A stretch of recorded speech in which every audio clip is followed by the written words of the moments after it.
So I've got a slight confession to make. I've never really played Kingdoms of Amalur, and it was one of those games from the previous generation that I just unfortunately missed out on.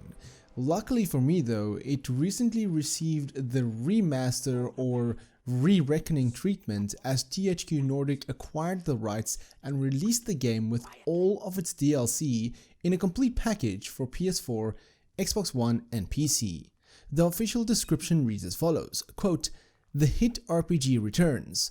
From the midst of the best-selling author R.A. Salvatore, Spawn creator Todd McFarlane, and Elder Scrolls IV Oblivion lead designer Ken Rolston comes Kingdom of Amalur Re-Reckoning. Remastered with stunning visuals and refined gameplay with Re-Reckoning delivers intense customizable RPG combat inside a sprawling game world. Uncover the secrets of Amalur from the vibrant city of Rathir, from the vast region of Delentarth to the grim dungeons of the Brigand Hole Caverns. Rescue a world torn apart by a vicious war and control the keys to immortality as the first warrior ever to be resurrected from the grips of death." End quote. And deadly.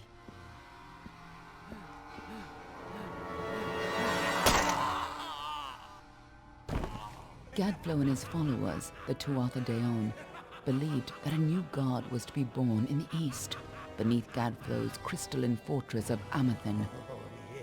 In the name of that god, they marched to war against the young races of Amalur. Against a mortal army, no matter the power of their god, we might have been victorious. But the Fae are creatures of magic, not bound by the laws of life and death. Each Tuatha fallen on the battlefield would soon rise again, for the Fae do not know death as we do. How could we stand against such a force? For 10 years the war raged. For 10 years the armies of Men and Alpha fought and died. But as our numbers dwindled, we knew that it was only a matter of time. Our fate had been written. At least, that is what we believed.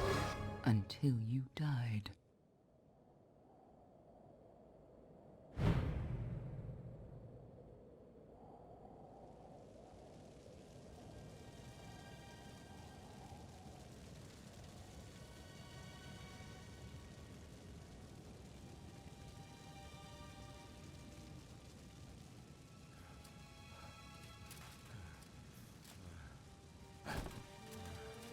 Considering that I never played the original game, I cannot really compare it, nor can I talk about any nostalgic feelings. That is a good thing, but can also be a bad thing. Re-Reckoning is an open world RPG to some extent that was released in 2012, and while it really certainly does play like one, that doesn't necessarily mean it is a bad thing, but on many occasions the game just feels somewhat old, as this is more of an upscaled version of the game compared to the recent remake treatment we got of Destroy All Humans. The story is a pretty solid experience. At the start of the game, you find yourself dead. Yes, you are dead, but revived via some sort of device called the Well of Souls. You get to create your own character, male or female, and choose between a few classes, each with their own unique bonuses. That is not to say that you'll be locked away behind one path. You essentially have 3 skill trees and can put points you earn from experience in any one of these, so if you want to be a sword-wielding mage, then go for it. Amalur is a huge world split into territories and continents, and even though I said it's an open world, it might not be as non-linear like games such as Skyrim or Fallout. There's lots to explore, uncover, and side missions to follow. It really is up to you how far you want to go, and you even have dialogue options.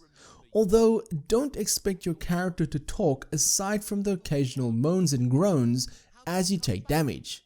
Sadly, your character feels very soulless in this game. The game has somewhat of a unique art style, and despite its age, at times the visuals does look gorgeous. However, due to it being more of an HD upscale of sorts, some textures would end up being blurrier than anything else. Each area does feel unique on its own, from the lush green forests to the sandy deserts and so much more. The music does a fantastic job in pulling you into this fantasy world, but unfortunately it seems that not much has been done about the sound effects as well as the voice work.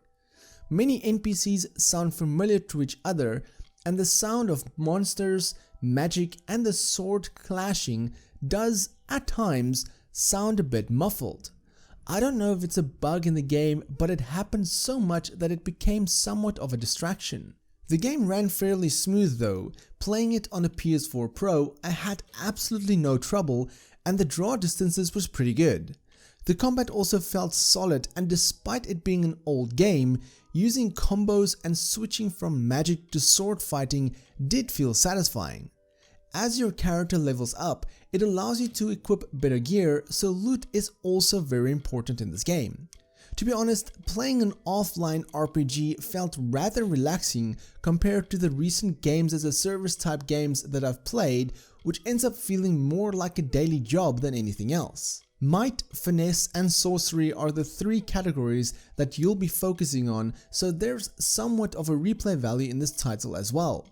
The questing system is incredibly thorough, and combining it with guild arcs, the addition of the DLC, not to mention that THQ is working on a full-on expansion pack set for 2021 release, there's easily up to 100 hours or more in this title. Deceased, recreating their physical form within its waters. Simple, really.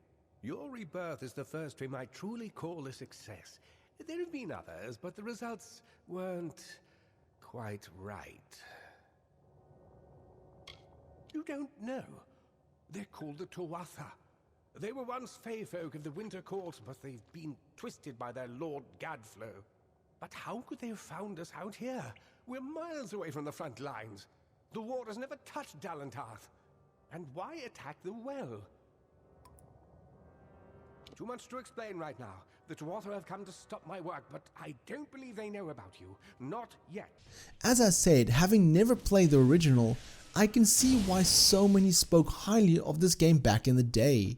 Despite some gameplay feeling a little bit outdated at times, the strong story, RPG mechanics and massive world of Amalur, Re-Reckoning is a solid experience for any RPG fan that I would highly recommend, especially since it is priced lower than other titles. If you've never played it, then you're in for a very good experience, and if I had to put a score on this, then I'd easily give it a 7.5 out of 10.